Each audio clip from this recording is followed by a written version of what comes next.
Here's a snippet of a quote by Vancouver-based marketing strategist Darren Barefoot.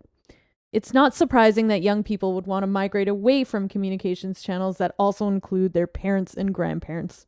Interesting.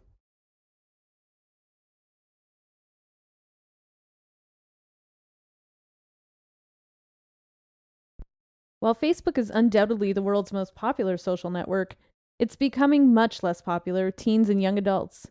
They're leaving Facebook in pursuit of something cooler, something less traditional, something their parents can't use to monitor their every move.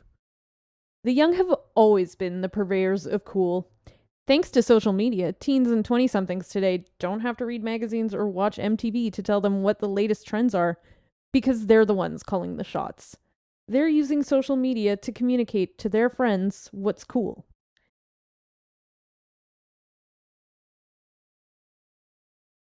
And this is also a fact. Teens and young adults know what's cool way before you do.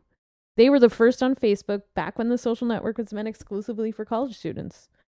In the words of marketing strategist Oliver Pangborn, they're the gatekeepers.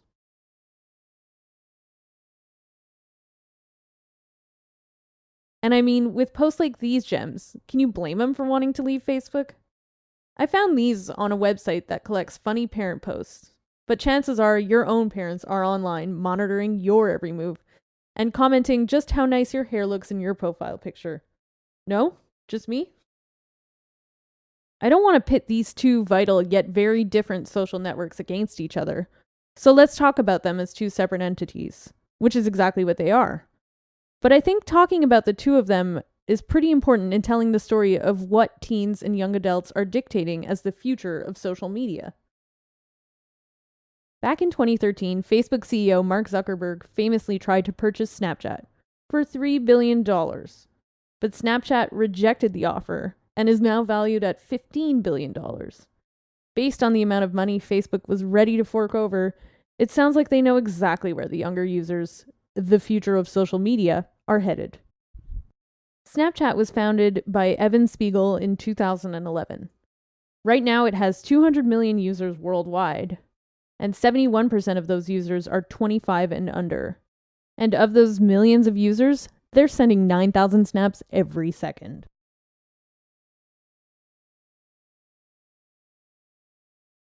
In this slide, we see what teens determine as the most important social networks to them. As you can see, Snapchat leads the pack. But teens are still on Facebook. They just aren't finding it as fun as they once used to.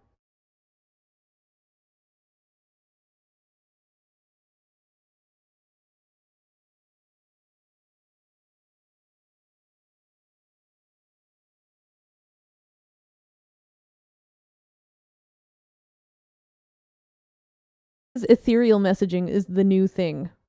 That means your message disappears. It's not tangible. It doesn't live on the internet forever, only for 24 hours.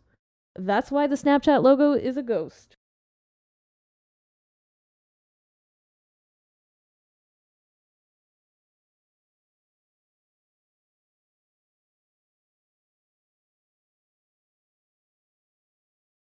Mashable's Armand Valdez has a point. In talking about what draws kids to social media, he realized that unlike with other social networks, where users can see how many followers or likes or retweets you have, Snapchat keeps that info private. That way, things can be kept personal. And as is the case with most social networks, tastemakers emerged. Just like DJ Khaled, who joined in 2015. He's since become a star on the platform. Because Snapchat values privacy, I don't have his follower count to share with you. But DJ Khaled's become synonymous with Snapchat. And he's 40 years old. In the early years of Snapchat, it was considered completely incomprehensible to users who weren't millennial aged or younger. An article in Bloomberg even called the interface aggressively user unfriendly. That article quotes Evan Spiegel as saying that with Snapchat, we've made it hard for parents to embarrass their kids.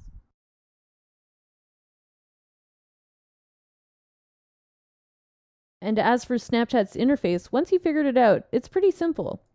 You can use some cool geofilters to show other users where you are or what you're up to.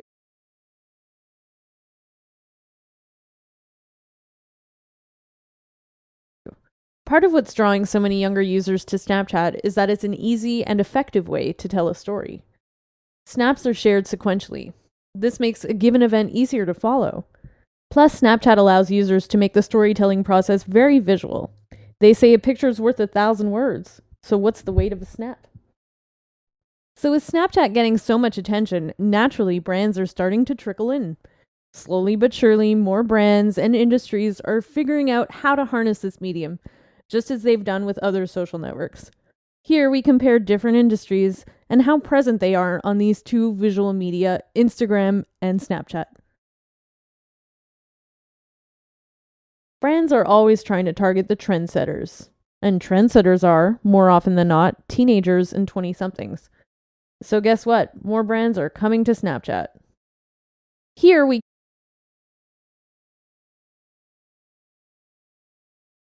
Some brands so far are doing it right and figuring out how to use this strange, unfamiliar medium to their advantage. Take this Taco Bell snap, which has fun with Snapchat, while making their product look delicious too. But careful, sometimes cool things should remain untouched. Will big name brands infiltrate the medium? Will your parents or grandparents be sending you snaps? Will the cool tastemakers seek the next best thing? Will Snapchat still be cool next year? Only time will tell. Thanks for listening.